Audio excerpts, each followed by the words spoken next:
question. How we got into the alpaca business in there.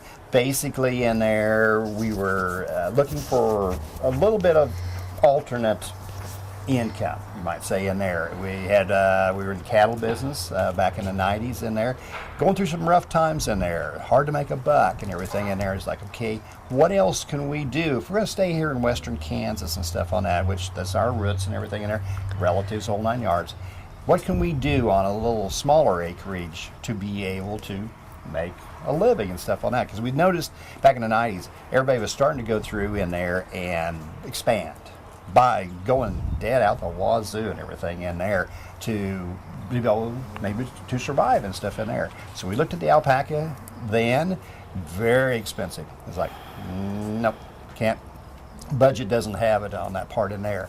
And then we went back to it in there in the early 2000s again, and got connected with some people in Colorado and helped us gain a little plan and stuff in there. And we started with 3 males. They were relatively low in dollar figure, good quality and everything in there, but yeah, a little less than dollars. And they survived and stuff in there. I think it was about 9 months. We had them in a neighbor's facility and did all the normal stuff in there, survived. So it's like, okay, maybe this might be a little bit for us and stuff on that in there. And let's take a look at it. Like I say, the people out of Colorado in there kind of helped us along. We got a little breeding stock.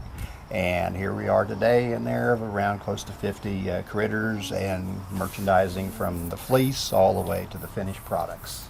I'm a farmer rancher, basically, on that part in there. Have had other jobs in the past in there. I'm an accountant by trade. Worked for an oil company for about 13 years in there. Owned a convenience store for around a little over 20.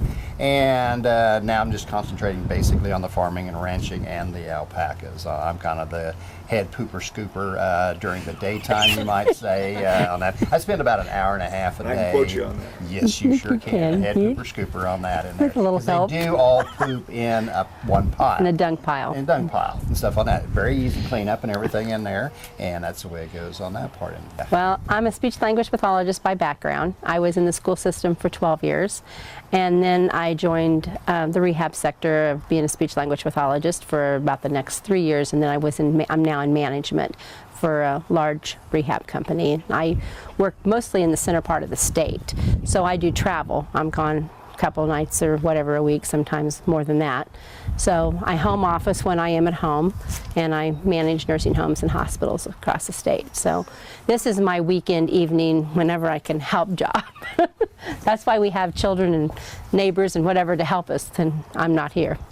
They originated around 5,000 years ago down South America. They on a plain of about 14,000 feet elevation in mainly Peru, a little bit of Bolivia and Chile on that. And on that plain in there, they went through and they split. They are the camel family. They're a split-toed, split-lipped type of animal in there. They are a cousin of the llama.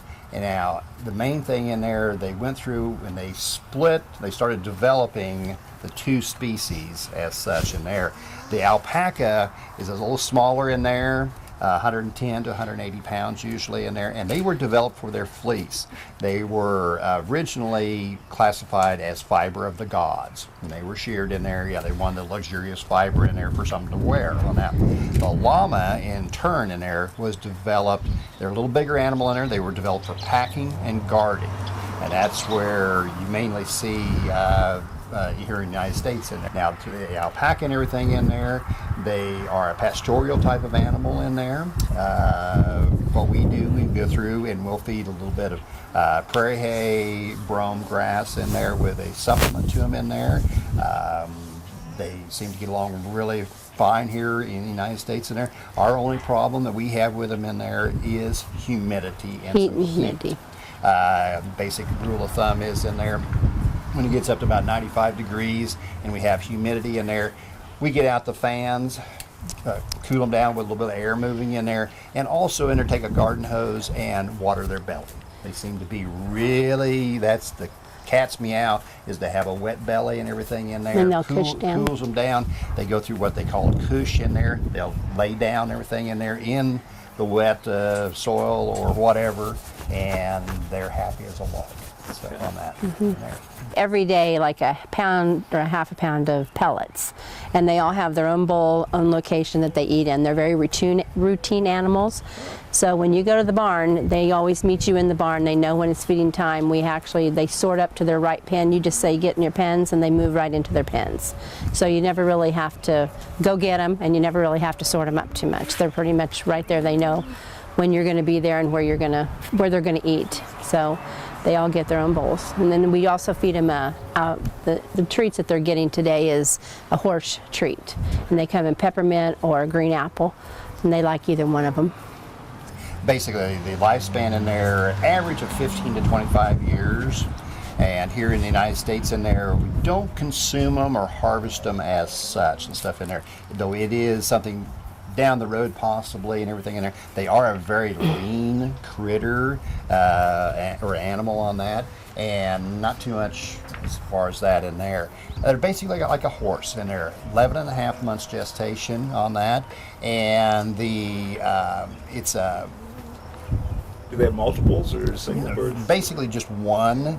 Probably won't survive if they have two, to. it's rare that they will survive and stuff in there. I don't know, just the genetic makeup and everything in there. Yeah, one seems to be the most prevalent type and everything, or a number on that part.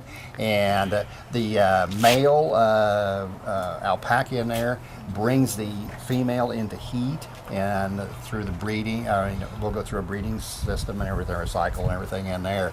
But it's the male that lets her start ovulating on that part in there. It's a little different than the normal cattle. And they go through in there also one thing. Since they were raised on a 14,000 feet elevation plain, very cold. And so the offspring has basically went through in there, and they have adapted a birthing time of 10 in the morning to 2 in the afternoon. And very, very rare does anything have what they call a cria, or a baby in there outside of that time period. And through the basic concept in there, that their ancestors in there, they froze stuff in there or had problems stuff in there. So what was left over and everything is through all the generations and stuff in there was the item in there 10 in the morning, 2 in the afternoon. And they have them standing up.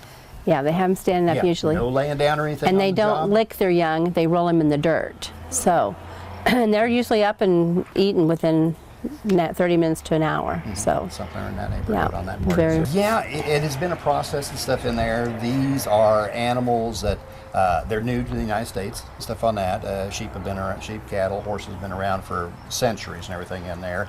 Though these are new and everything in there, but they are the camelid family.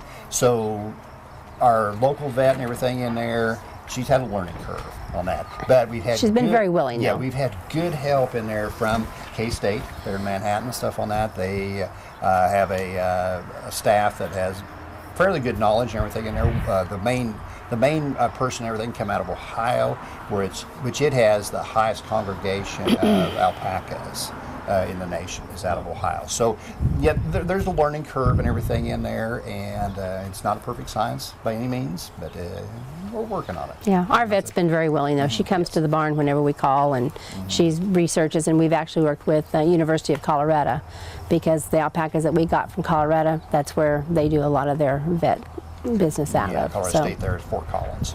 Yeah, has a very So it's good, been good. camelid program, which basically everybody just kind of networks and try to figure out where we're at if we have an issue or something of that nature. But they're a hardy animal and everything in there. much. They come from some very, very good genetics in there.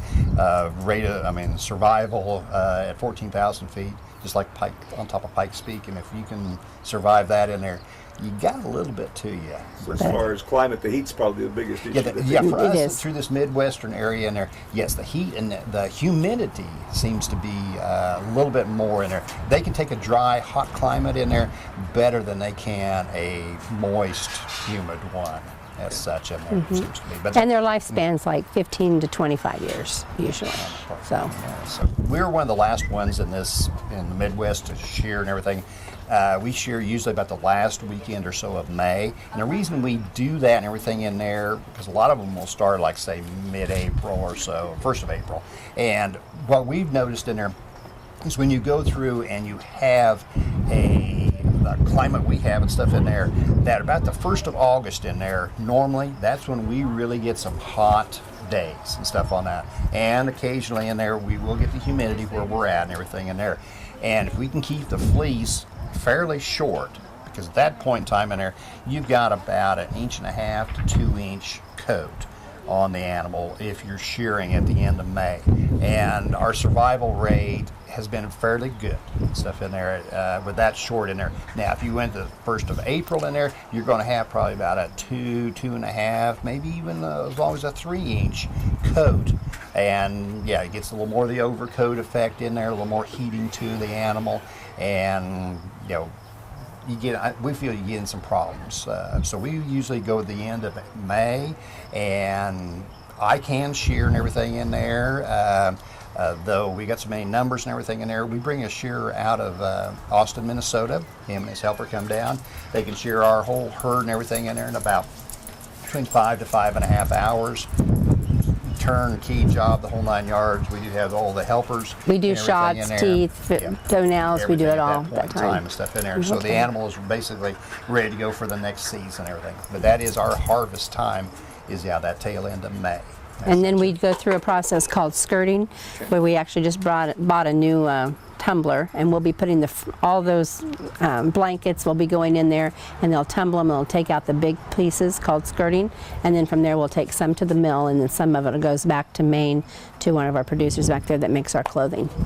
Normally in there we get about 8 pounds and stuff on that. We do have some through genetics in there, improvement, that we can get upwards of 12 to 13 pounds in there. We do have some of the lower yield in there. Those are mainly Chilean alpacas in there. They were correctly bred and everything in there, but they're lower yielders as far And as they the get fleece. older, they also have, Yeah. we've noticed less fleece as they get less older. fleece on that, but the average seems to be about 8 pounds of usable fleece on that. Everything from, we'll sell the fleece off the critters. Of course, we do sell animals also and stuff on that. Not so much anymore and everything in there. The Great Recession kind of knocked down sales of those in there, but they're still there. But we'll sell everything from the fleece all the way to yarns, the clothing, saddle blankets, rugs, you name it, on that in there. We don't like anything to really go to waste as such. But we dye that before we send it. Yeah, We dye a lot that of it fleece in there. before we send it. It'll come off as either white, black, brown, the 22 natural colors of the alpaca in there. And then if we need a, say, this color here and everything, a pink or whatever on that, we'll dye the white into a pink. And then ship it And out. then ship it out. In there. And then we get the yarns back from the mill. We do what we call the dyeing. We either do container dyeing. We have a new process where we actually put it out and do like a bottle dyeing with it, or I can do bigger quantity dyeing with it. So, and then we get that ready to sell, and we take special orders for about any color. We've got a color chart that we can probably go up to, I don't know how many colors are on our color chart, but we can take orders if people want different colors for different projects. When we actually got into it with the 3 fiber males, we decided then that we wanted to have some highway location. So my long-term goal was to be able to do like bus tours and be able to show people animal to product. And so that's why we purchased the land up here. We have about, 30 acres up there, where we built one barn, and then we built the second barn with the intent to put the store in. And it is built for that. So that's, but yes, and through the years we've gained more, we've gotten more females. The animal itself has actually declined in price. So we're focusing more on finished goods now than we are probably on animals.